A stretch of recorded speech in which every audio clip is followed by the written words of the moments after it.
ពាក្យចាស់ពោលថាខ្លាំងអីងាប់ដឹងតោះមកដឹងពីបាលីស្ដោះពឹសពោះតើគេសូត្រយ៉ាងម៉េចទៅ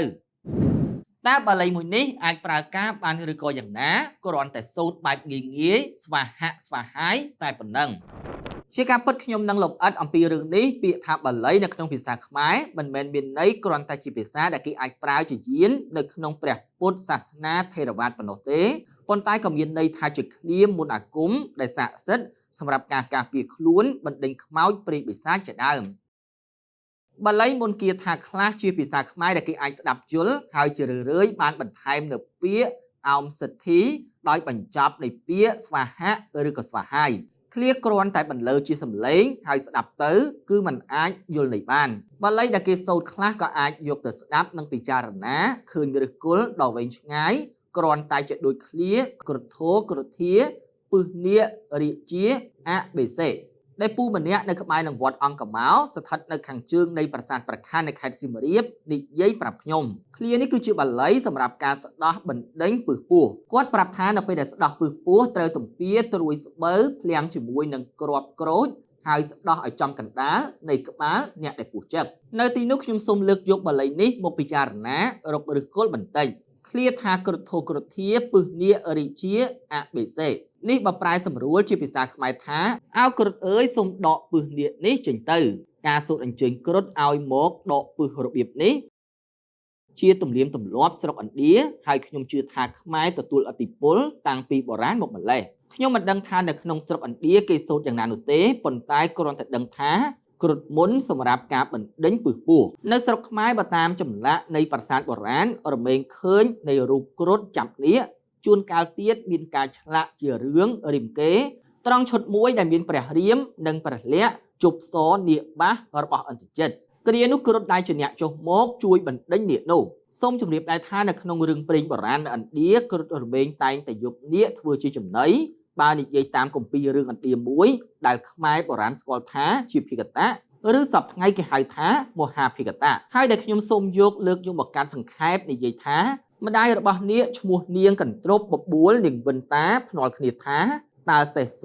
ឧបច្ច័យស្រៈស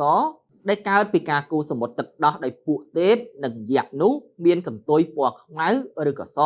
បើអ្នកណាចាញ់ត្រូវធ្វើជាខ្ញុំរបស់អ្នកឈ្នះពេលនោះនាងវិនតាក៏បានទីថាកន្ទុយសេះនោះគឺមានពណ៌ស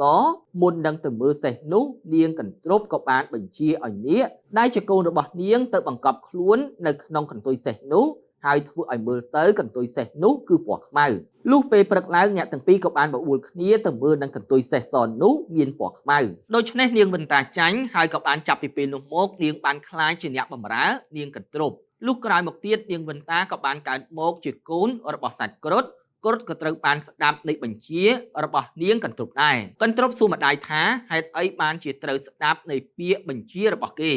នាងវិនតាបានប្រាប់ថាខ្លួនបានចាញ់កលគេ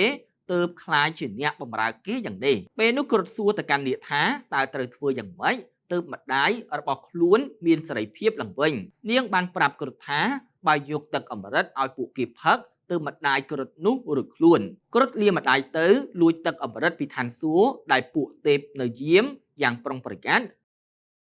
មានដូចជាកងចក្រវិលជុំវិញហើយមានពស់ពីរនៅចាំការពារផងតែទោះជាយ៉ាងណាក៏គ្រុឌនៅតែអាចលួចយកបានដែរពេលត្រឡប់មកវិញគ្រុឌបានជួបជាមួយនឹងព្រះអិនក៏ឃើញគ្រុឌលួចទឹកអម្រឹតក៏បានចោលនឹងដំបងពេជ្រតែគ្រុឌធ្វើជ្រុះរោមមួយហើយបានប្រាប់ព្រះអិនថា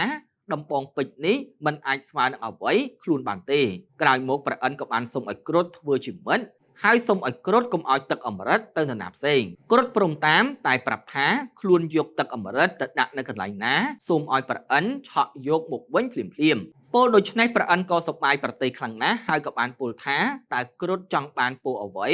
លោកនឹងប្រទានឲ្យពេលនោះគ្រុឌសូមឲ្យនាគខ្លាចជាចំណីរបស់ខ្លួនបន្ទាប់មកគ្រុឌបានយកទឹកអម្រឹតនោះប្រគល់ឲ្យនាគដោយដាក់នៅលើស្បូវភ្លៀងហើយបានប្រាប់នាគឲ្យមុជទឹកជំរះកាយសិនសឹមមុខផឹកពេលនាគទៅមុជទឹកព្រះអិនក៏បានឆក់យកទឹកអម្រឹតទៅឋានសួគ៌វិញ